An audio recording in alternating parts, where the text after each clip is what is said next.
Hi guys, நம்ம இப்போ எங்கே வந்திருக்கோம்னு பார்த்தீங்கன்னா நம்ம ஊரில் இருக்க ஆறுக்கு தான் வந்திருக்கோம். சினாரியோ மட்டும் பாருங்கள். இதெல்லாம் ஊர் பக்கத்தில் அழகாக ஒரு தார் ரோடு, அது தாண்டின உடனே ஆறு. இது ஆல்ரெடி நான் உங்களுக்கு காமிச்சிருப்பேன். இதுக்கு முன்னாடியே ஷார்ட்ஸில் ஒரு வாட்டி நம்ம இங்கே குட்டி மீன்லாம் பிடிக்கிறத போட்டிருப்பேன். அந்த ஏரியாவுக்கு தான் இப்போ பூண்டி ஏரியில் தண்ணி திறந்து விட்டதுனால இங்கே ஃபுல்லாக செம்ம தண்ணி போயிட்டுருக்கு. அதனால் இங்கே மீன் பிடிச்சிட்ருப்பாங்க, வேடிக்கை பார்க்கலாம் அப்படின்றதுக்காக நானும் வந்திருக்கேன். சரி வாங்க வீடியோக்குள்ளே போயிடலாம். பழைய வீடியோலேயே பார்த்துருப்பீங்க, நம்ம அங்கே லெஃப்ட்டில் ஒரு வேப்ப மரம் இருக்குல்ல, அங்கே நின்று தான் நான் வீடியோவே எடுத்திருப்பேன். இப்போ பார்த்தா அதெல்லாம் உள்ளே போயிடுச்சு, செம்ம தண்ணி வந்தோன்னே எல்லாமே போயிடுச்சு. ஆனால் அங்கே யாரும் இப்போ மீன் பிடிச்சிட்டு இல்லை. அதனால் பக்கத்தில் அந்த கிருஷ்ணா வாட்டரில் ஒரு தாத்தா பாட்டி மீன் பிடிச்சிட்டு இருந்தாங்க. அவங்கள தான் வேடிக்கை பார்க்கலான்னு வந்தேன் நான். மேலே நின்று பார்க்கும்போது ஒரு மீன் பிடிச்சிட்டு இருந்தார். ஆல்ரெடி அங்கே பிடிச்சி வச்சுருந்தாரு. நம்ம பக்கத்தில் போன நேரமான தெரில, தூண்டில் போயிட்டு அங்கே மாட்டிக்கிச்சு. சரின்னு சொல்லிட்டு பக்கத்தில் நின்று வீடியோ எடுத்துகிட்டு இருந்தேன். அவரும் தூண்டில் போட ஆரம்பிச்சிட்டாரு.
இல்லை மீன் வந்துடான். மீனுங்க எத்தனை ரயிறு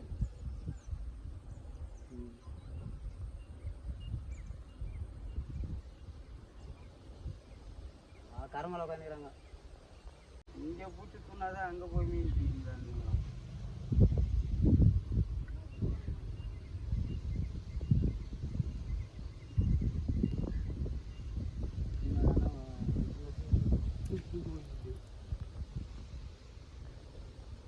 பொடிக்கில் இருக்கீங்க மொத்தம் பொடி மீன். ஃபிஷ் வந்துன்னா பட்டுன்னு எடுக்காங்க போட்டோன்னு. அவ்வளோதான் மாரி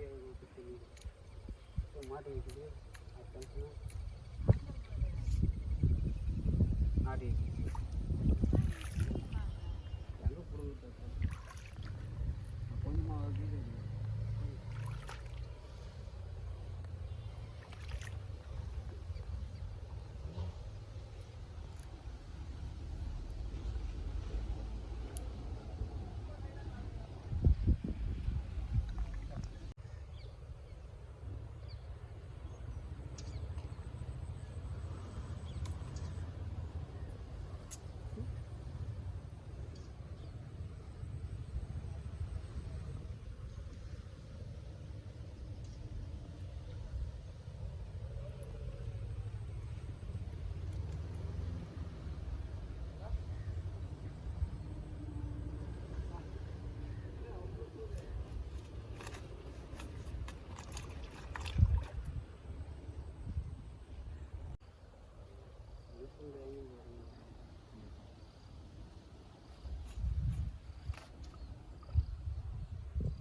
இங்கே ஒரு மணி நேரம் பிடிச்சிருப்பாரு. ஆனால் தூண்டில் அப்பப்போ அங்கே இருக்க செடிங்களில் சிக்குதுன்னு சொல்லிட்டு ப்ளேஸ் மாற்றிடுவோம்னு சொல்லிட்டு அவங்களும் கிளம்பிட்டாங்க. ஆற்றுக்கு போயிடுவோம், அப்படி அந்த கூவமாரில் போய் மீன் பிடிப்போம் கிருஷ்ணா வாட்டரில் இருந்தே அப்படின்னு சொல்லிட்டு கிளம்புனாங்க அவங்களும்.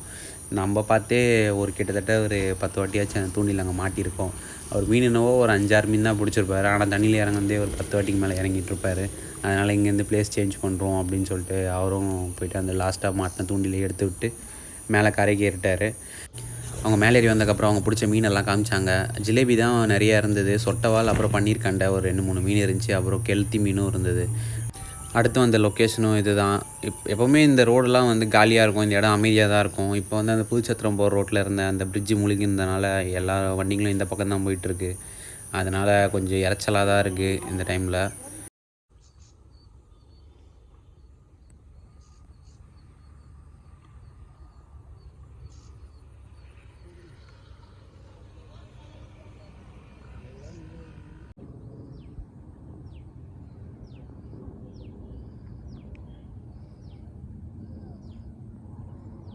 தண்ணி பார்க்கவே செம்மையாக இருந்தது. இந்த ஆறை பார்த்தாலே நமக்கு ஒரு ஜோறு வந்துடும். எப்போவுமே ஆற்றுல இறங்கி மீன் பிடிக்கிறதுனா ரொம்ப பிடிக்கும்.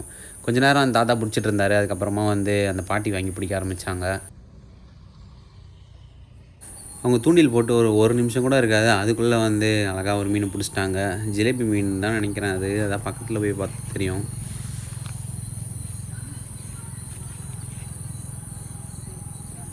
ஆமாம், இது ஜிலேபி மீன் தான். அவங்களும் காமிச்சாங்க நம்ம வீடியோ எடுக்கிறோன்றதுக்காக. இல்லை ஜிலேபி இல்லை, இது வந்து பன்னீர் கண்டை மீன், மரையேறின்னு சொல்லுவாங்க, அந்த மீன் தான் இது. மறுபடியும் வந்து அழகாக புழு கோத்து போட ஆரம்பிச்சிட்டாங்க. எவ்வளோ வேறு லெவலில் பிடிக்கிறாங்க வயசானவங்களாக இருந்தாலும்.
அடுத்தடுத்து இவங்களுக்கு மீன் மாட்டே இருந்துச்சு.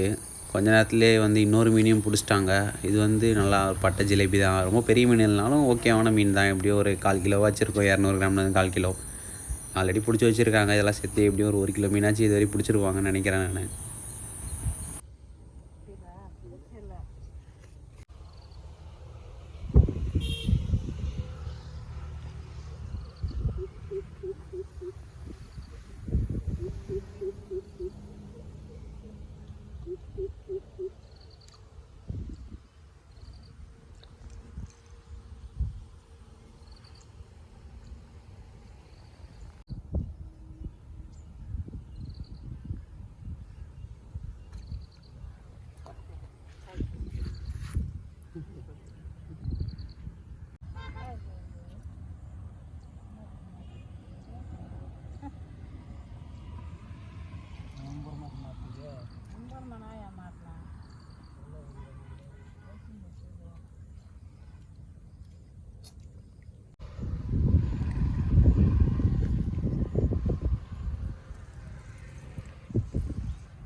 ஓரளவுக்கு மீன் பிடிச்சதுக்கப்புறம் சரி இவங்களும் வந்து கிளம்பலான்னு முடிவு எடுத்துகிட்டு கிளம்ப ஆரம்பிச்சிட்டாங்க. தூண்டில் எடுத்துகிட்டு போயிட்டு நெக்ஸ்ட்டு விளையாட்டுன்னு வந்து போட போகிறேன் அப்படின்னு சொல்லிட்டு அவங்களும் கிளம்பிட்டாங்க.